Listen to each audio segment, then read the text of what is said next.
Welcome to Lies Changes Truth. I'm your host, BK Blessed, and in this podcast, we dig deep into the stories we tell ourselves, the lies we've been told, the changes we make, and the truths we uncover along the way. Life is a journey, a constant evolution from one version of ourselves to the next. But what happens when the stories we've been telling ourselves no longer serve us? When the lies we believed, whether from others or from within, hold us back from becoming our truest selves? The Bible tells us in John 8:32, and you will know the truth, and the truth will set you free. Each episode will explore how truth can free us from the lies and false narratives we've been holding on to. Every episode, we explore personal transformation and challenge the narratives that keep us stuck. Whether you're navigating self-doubt, facing lies others have told you, making changes for the better, or searching for your truth, this is the place for you. So let's dive in and start our journey of truth together.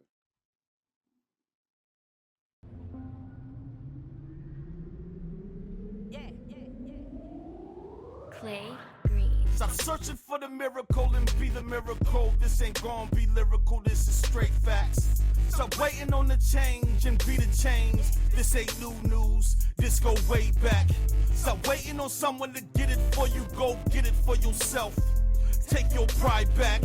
If God is your motivator, then you can do all things. Believe that. My power is divine, every line aligned with the higher power, receive that.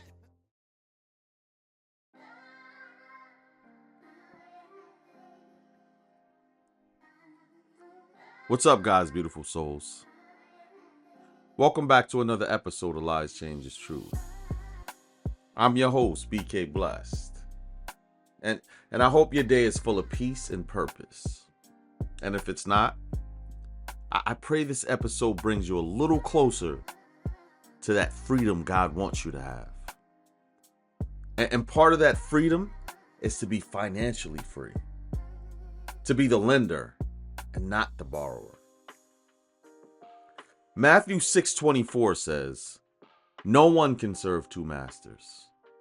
Either you will hate one and love the other. You cannot serve God and money." But marketing wants you to serve money, to worship stuff, to chase the next drop, the next look, the next high. But what does it cost you? Your peace, your purpose, your financial future, and maybe even your faith. We need to talk. Not just as consumers in a broken economy, but as souls navigating a system built on deception. This episode is for the one who feels that weight of lack. The one scrolling at night, feeling like joy is just one purchase away. But that joy, it never comes with the box. This episode is for the soul who's been spiritually exhausted by capitalism, disguised as success. This is a wake-up call, because we all been lied to. And here's the truth.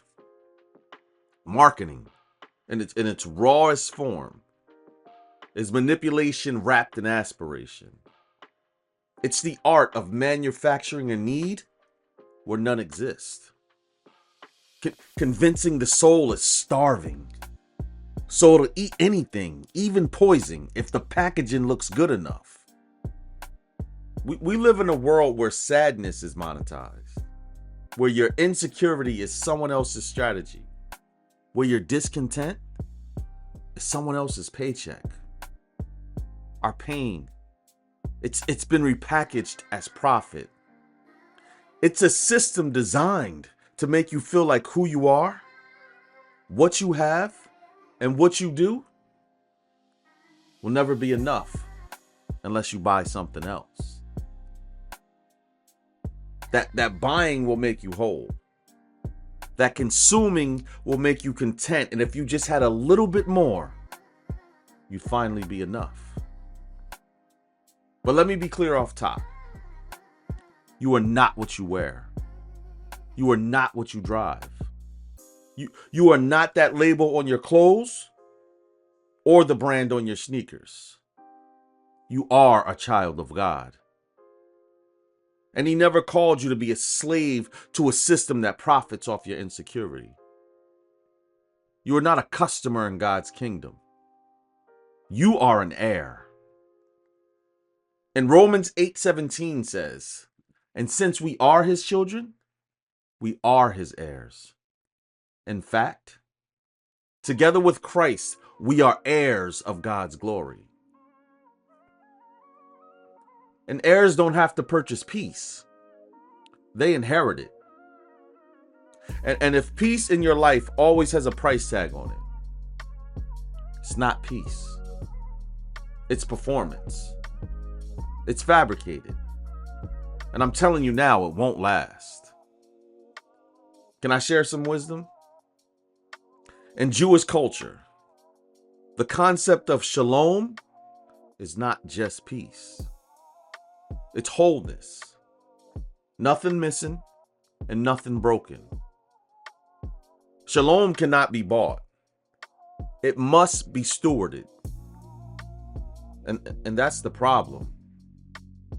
We've traded the pursuit of wholeness for the addiction of wanting stuff that we don't even need.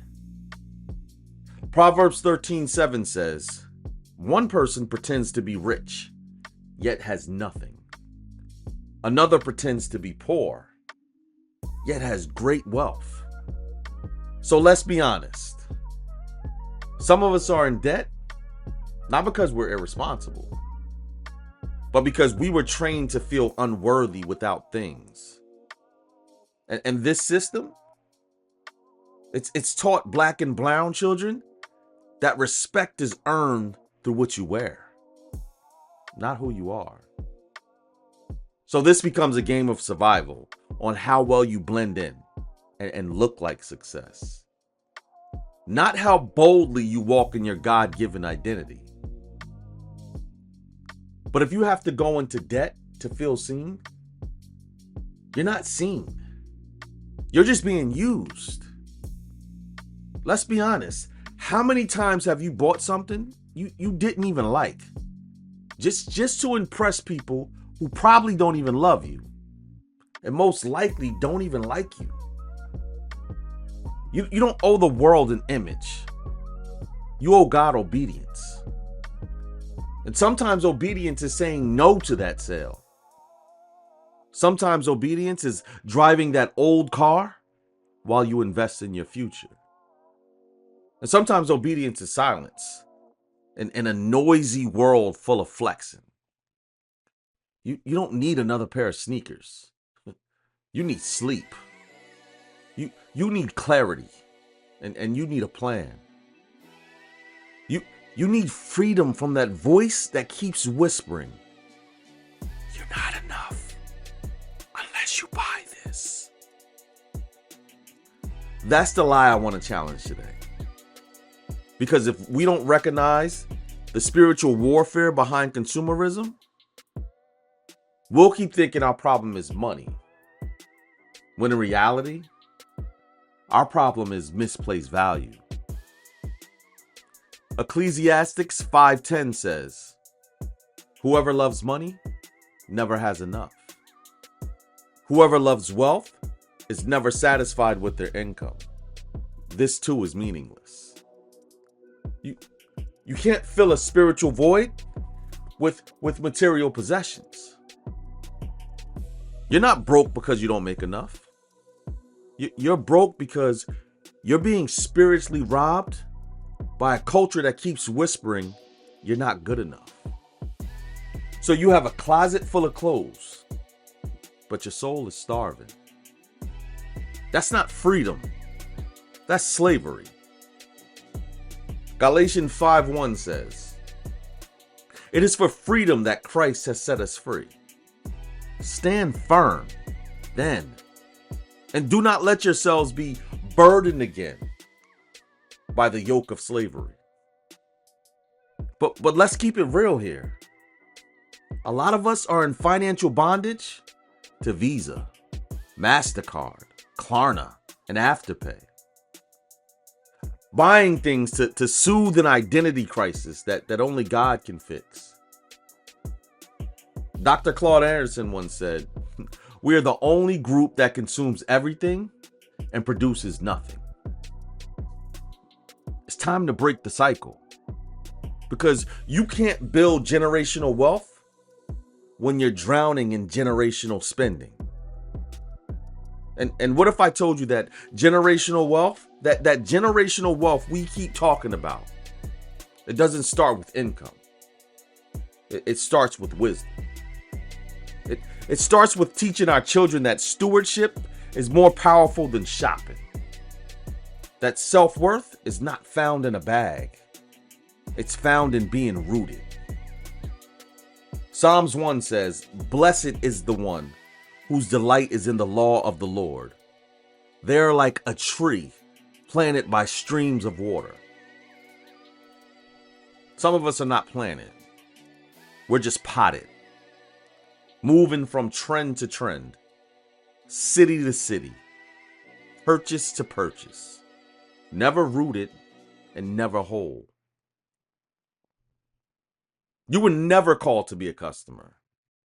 You were called to be a steward. And stewardship starts with asking God, what do you want me to do with what you gave me? Not what's on sale at the mall or what's trending on TikTok. Some of us are in debt not because we're poor. We're in debt because we're distracted. And distraction is expensive. Listen to these two quotes. You might have heard them before. The first one, I'm not really sure who said it. But the second one, it comes from Rick Warren.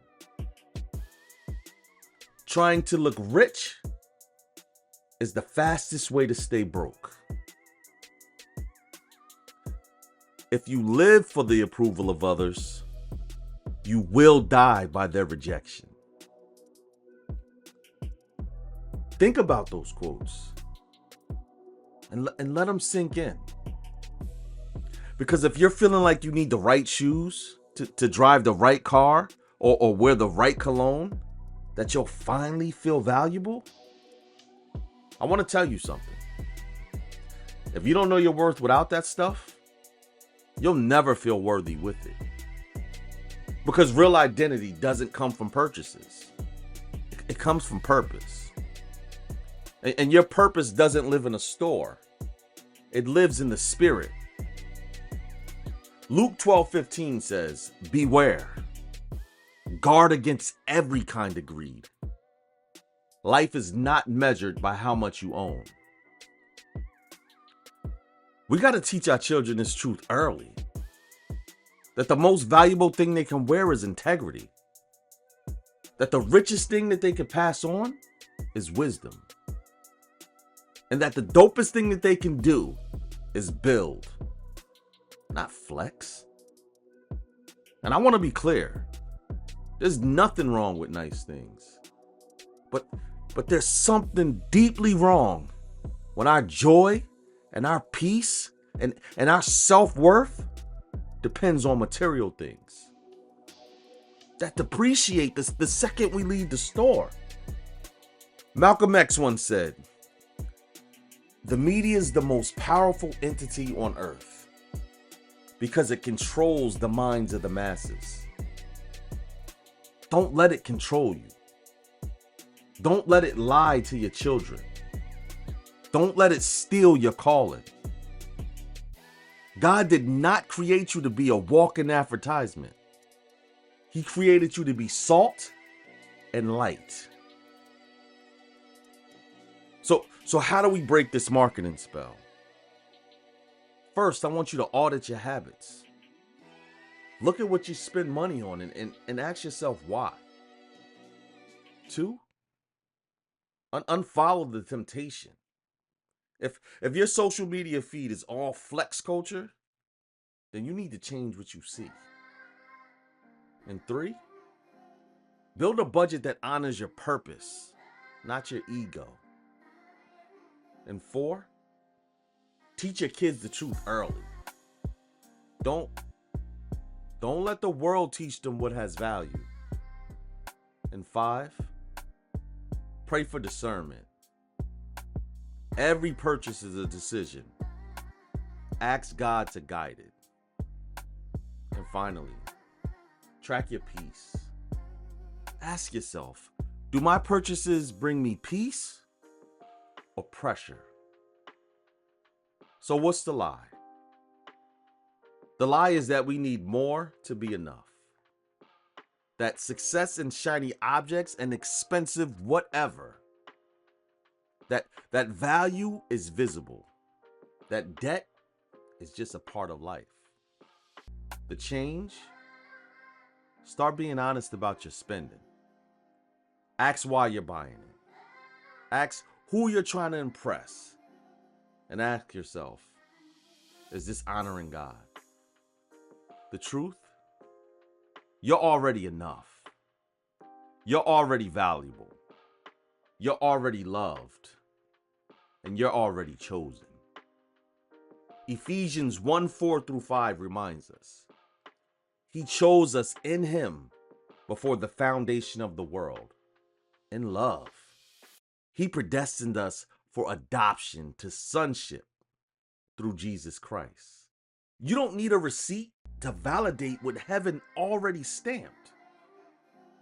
And family, I love y'all too much not to say this. Stop letting marketing make you miserable. Stop buying to cope. Stop shopping to be seen. Stop giving debt the power to define your destiny.